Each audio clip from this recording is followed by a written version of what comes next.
Friend, इस video में मैं आपको बताऊंगा कि आप आसान कारोबार कार्ड के हवाले से अपनी कंप्लेंट को किस तरह से रजिस्टर करवा सकते हैं और क्या इसका सही तरीका है एप्लीकेशन को सबमिट करवाने का। ठीक है, तो यहाँ पे आप देख सकते हैं कि मैंने एक अकाउंट ओपन किया कि जिसकी कि मैंने क्रेडिट एसेसमेंट पे क्रॉस आ गया था और इसकी हम लोग अब जब जो है वो कंप्लेंट फॉरवर्ड करेंगे, पहले जिस बंदे की एप्लीकेशन है वो अपना प्रॉब्लम जो है वो किस तरह से सॉल्व करेगा और कैसे इसकी कंप्लेंट को हम रजिस्टर करवाएंगे। ठीक है, तो आपने इस तरह से अपने अकाउंट को ओपन कर लेना। ठीक है, अकाउंट ओपन करने के बाद आप लोगों ने यहाँ पे आपको कॉर्नर पे कंप्लेंट का बटन नज़र आएगा, तो आपने इस बटन को प्रेस करना। ठीक है, अब यहाँ पे हमारे पास दो जो है वो हमें यहाँ पे बॉक्स नज़र आ रहे हैं। एक ये सिलेक्ट, यहाँ पे हमारे पास कैटेगरीज हैं और यहाँ पे हमें जो है वो एक डिस्क्रिप्शन देनी है, यानी कि हमें ब्रीफ करना है बैंक को। ठीक है, या गवर्नमेंट को, जिसके लिए हम अपनी एप्लीकेशन को सबमिट करवाएंगे। ठीक है, तो सबसे पहले मैं आपको बता दूं कि यहाँ पे ये जो आपको चीज़ें नज़र आ रही हैं, इनके अलावा और कोई भी किस्म की आपने यहाँ पे कंप्लेन नहीं करनी है।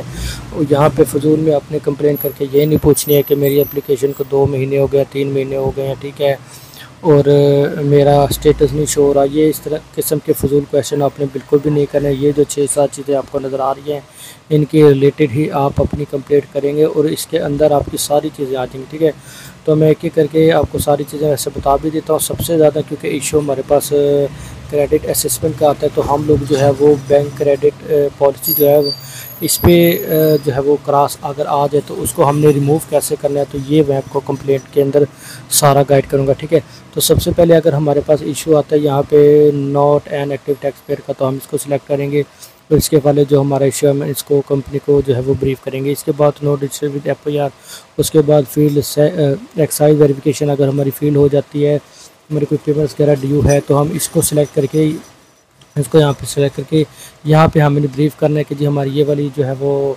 पेमेंट्स वगैरह जो है वो ड्यूज थी उसको हमने अब रीपे कर दिया, तो आप हमारी ये वेरिफिकेशन हटा दें। ठीक है, ये लिखना कैसे, डिस्क्रिप्शन लिखनी कैसे, ये भी मैं आप लोग को लिख के बताऊँगा, दिखाऊँगा और आपको एक सैम्पल के लिए एक डॉक्यूमेंट्स भी लिख के दे दूँगा, जो आप बेशक यहाँ से कॉपी करके जो है वो उसको देख के लेके अपनी जो है वो कंप्लेंट रजिस्टर करवा सकते हैं। इसके बाद पीएमडी वेरिफिकेशन अगर हमारी फेल हो जाए, हमारा नंबर गलत आ गया, तो यहाँ पे हम पीएमडी वेरिफिकेशन को सिलेक्ट करेंगे। यहाँ पे अगर हमारा क्रॉस आ गया तो यहाँ पे हम बताएंगे कि ऐसे जो है वो आप लोगों ने गलती से अपना नंबर गलत डाल दिया था, अब आपने अपना नंबर दुरुस्त कर दिया है, उस नंबर को अपने नाम पर करवा लिया, तो लिहाजा अपनी आपकी एप्लीकेशन को रीचेक करके आपका ये क्रॉस यहाँ से वो लोग हटा दें। ठीक है, तो इस तरह से आपने लिखना, लिख के भी मैं आपको दिखाता हूँ। इसके अलावा फिज़िकल वेरिफिकेशन अगर किसी के पास इशू आता है तो उसके हवाले से आप यहाँ पे लिख सकते हैं। ठीक है, आप सबसे मेन जो है वो बैंक क्रेडिट पॉलिसी है। इसके बाद एनी अदर कंप्लेन अगर करना चाहें तो यहाँ पे और ऑप्शन भी हैं। अगर आप इसके अलावा भी कोई जो है वो यहाँ पे चीज़ नहीं है, इसके अलावा आपकी कोई कंप्लेन है तो आप फिर एनी अदर कंप्लेन से या अदर सेलेक्ट करके वहाँ से अपना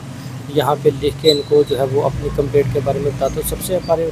सबसे ज़्यादा हमारे पास जो कंप्लेन आती है वो क्रेडिट असेसमेंट पे क्रॉस आता है, तो उसको हमने रिमूव कैसे करना है। ठीक है, सबसे पहले हम लोग यहाँ पे बैंक क्रेडिट पॉलिसी को सिलेक्ट करेंगे। इसके बाद सिलेक्ट करने के बाद हमने यहाँ पे देख रहे कि अगर आपके पास क्रॉस आ गया है ठीक है, दोनों सूरतों में अगर नहीं भी आया तो आप लोग किस तरह से कंप्लेन करेंगे। अगर आप लोगों के पास क्रॉस आ गया और आप लोगों को ये पता चल गया, आप लोगों ने हेल्पलाइन से पूछे या आप लोगों को वैसे आइडिया हो गया कि हमारा इस वजह से हमारा क्रॉस आया, तो मेरा कोई लोन पे ड्यूज था या मतलब कोई बैंक लोन लिया था या कोई और पेमेंट कोई भी जो है वो मामला होगा, आपको पता ही होगा कि आपका क्रेडिट असेसमेंट क्रॉस क्यों आया।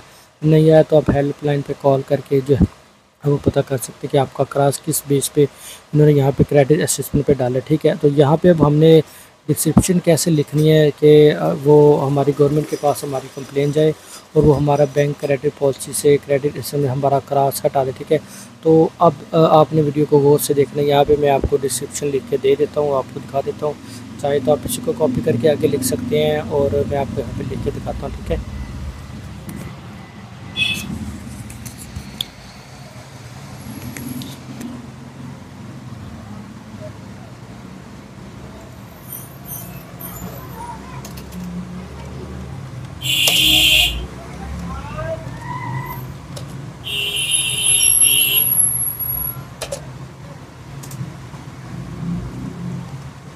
उर्दू में बता रहा हूँ। ठीक है, कि जी ऐसे ऐसे मैंने एप्लीकेशन दी थी तो कंप्यूटर वाले ने जो मेरी अमाउंट जो है वो कम ज़्यादा लिख दी है, जिसकी वजह से बैंक क्रेडिट जो है वो उसने मुझे जो है रिजेक्ट कर दिया है, बैंक ऑफ पंजाब। ठीक है, अब मैं यहाँ पे उर्दू में आपको ट्रांसलेट करके दिखा देता हूँ।